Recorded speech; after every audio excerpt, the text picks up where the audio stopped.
Now, most of you probably know Viewtiful Joe as just the short guy from Marvel vs. Capcom 3, but before that he had a rather interesting little franchise. It was developed by Clover Studios, who would later go on to become Platinum Games. Viewtiful Joe follows a fanboy who gets sucked into movie land and has to rescue his girlfriend by using film-based superpowers. Oh, here in the 1950s, Captain Blue was... Captain Blue is taking on the Kaiser.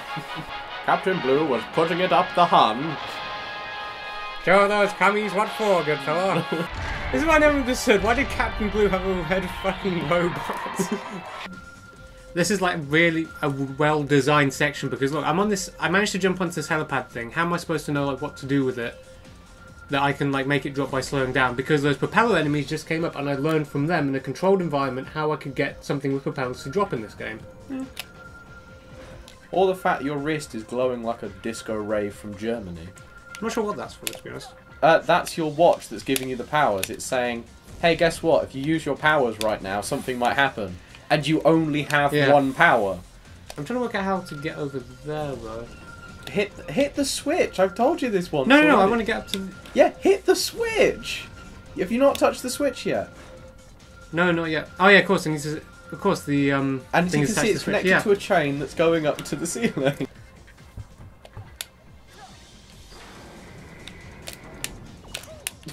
Is he going to come back down? Nope, got to go all the way back. In Viewtiful Joe, all your powers are based around controlling the camera, which seems kind of odd for a game where you can't actually control the camera. But you get slow motion, mark speed, and zoom in. And these, of course, are camera tricks from the action genre of films. So slow motion, it gives you really powerful punches. Mark speed gives you super fast kicking and punching and fire-making abilities. And of course, zoom in means the camera focuses in on Joe, and he does all these crazy physics-defying moves like you do in action films. Games with good sound effects make me happy. Yeah. Because, you know, a bad sound can ruin a game. I mean, you can hum the tunes to so many games, but sound effects sometimes get a little underloved. It's definitely a side-scroller because I'm scrolling from... Then again, Mario's a side-scroller. It's like a pseudo 3D. It's like a 2.5D sort of style thing, innit? Yeah, Grav. It's tricky. In it, mate, with my game theory degree. You didn't grab the key. That's the only thing you did. You beat the shit out of the guys and you just didn't take the key. Oh, okay, that... This is the thing, because there was like a key times one thing. I thought that meant I had a key, but I forgot like if you get something, it just like hangs on to you. This helicopter stage is a perfect example of the game teaching me gameplay mechanics without using the tutorial. See, by the time I get to this stage, I've already encountered flying enemies as well as enemies that fire projectiles, so I'm perfectly prepared to deal with the helicopter by the time I get to it. I'm in a very inconvenient spot here. What the hell? That's so unfair! This is kids mode as well. I know, and I'm sucking. I'm down to like 3, 2. It's gonna be my life in a minute. Oh yes, with 1 heart. You are bad, but bad as in good. Yes, the way the newfangled way those kids are using it. Oh wait, I see. I died because I only had 1 heart left. So I thought I died because like the time ran out. No, I'm just like, Jesus, that is really unfair. Fuck, why do we like this game? That's bullshit. Just get everything you want from it, don't you? Yeah. Except DLC, you can't get any DLC with it. See, this is the interesting thing that gives you like these powers, and you have to chain them together. Actually, I was going to say, it gives you these sort of like puzzles that are, I wouldn't say they're like too difficult, but they are puzzles that require like a reasonable amount of thought and logical thinking, whereas the main character, he comes across as kind of an idiot. Joe isn't supposed to be a really smart character, so some people really question why he can solve these puzzles. I think it's down to the fact that he's a film fan. He's a film fan using his knowledge of films to work out what's coming next, which we all do if we're fans of films. I mean, if you take, for example, the bomb puzzles, these, in films, slow motion makes explosions seem more powerful. This is a world based on films, so slow motion makes the explosions more powerful to bust open the doors and solve your puzzles. I mean, who knows how bombs work anyway?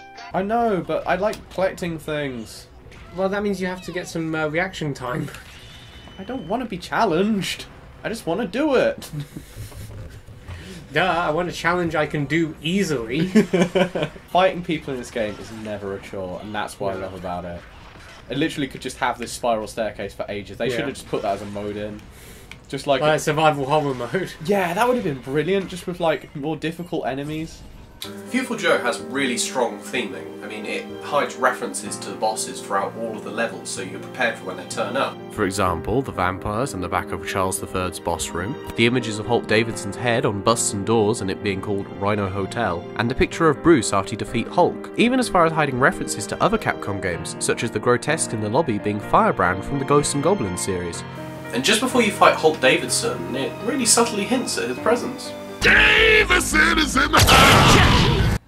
But see, this is the thing. I don't mind problem solving. I like problem solving in games. What I don't like it in games is where you think to do something, and that is the way you're supposed to do it, but you just didn't do it right. I don't like it in games where you get the theory down, but because you're not doing it quite right, it's not happening. You don't get that in this game. If you get the theory down, then it works.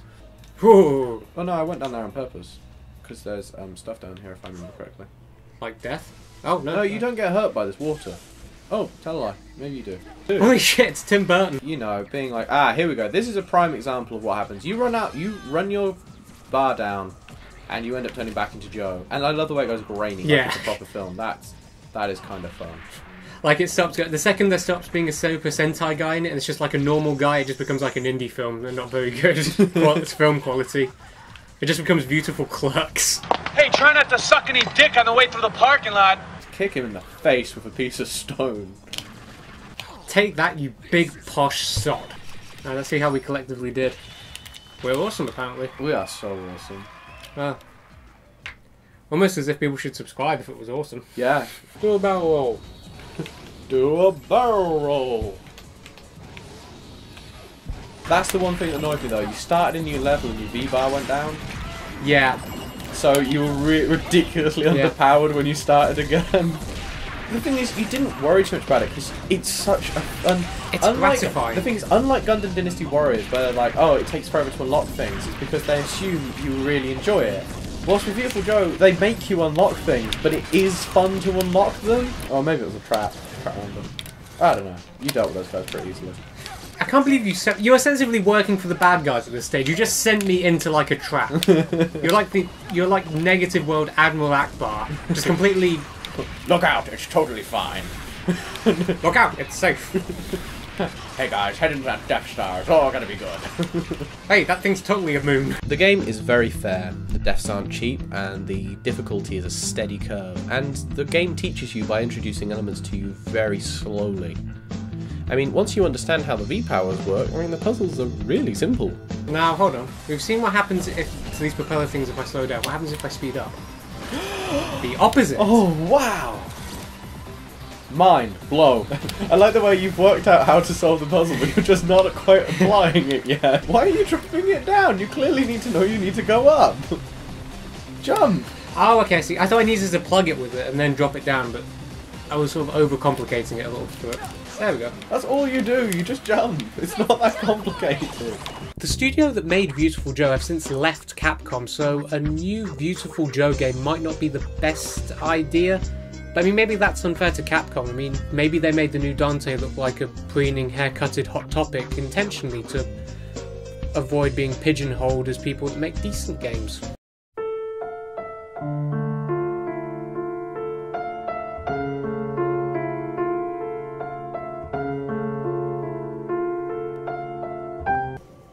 I love the applauding audience. Yeah. It makes you feel so like you've accomplished something. Oh, are they respawning, really? Yeah. Or was that the last one? Ah, yeah. So that was the last one, and we learned a little lesson in who was right out of Chris and Lawrence. Shit. Pro tip: Chris was right. Oh god, it's tiny. Ah, how do you solve this? I need to slow it down. No, wait, if I speed it up. That doesn't do anything, so no, wait, zoom! There you go! Explanation, but... Oh, that went into the table! Oh, man. I like any sort of lift which needs to be initiated by gems. Well, I wonder where you're supposed to go. That's quite cool. Oh. Oh. Well, you never guessed these were the guys who went on to make Bayonetta.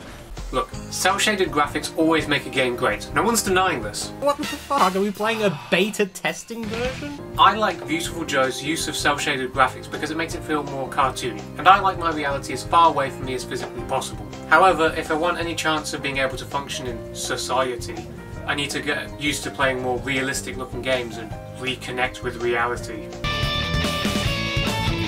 The one thing I also love about this game is the level design is just amazing. You get this wonderful, and I'm going to be very pretentious here, it's like chiaroscuro lighting, and like this place here, which just means it's very shadowy, for those who don't know.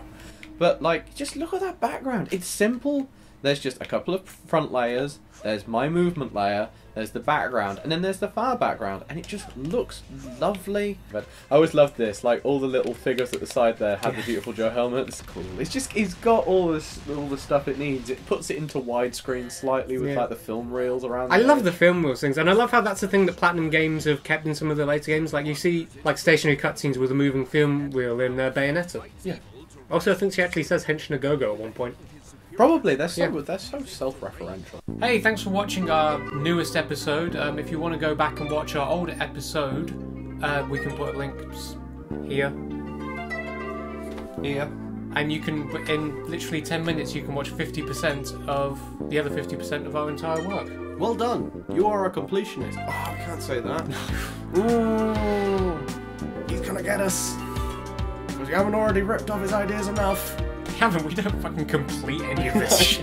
No, the completionist does work. Easter egg, people.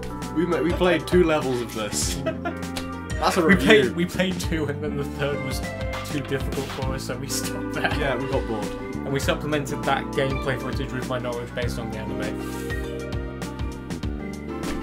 This is why you're viewing us, people. Subscribe and like. Subscribe this.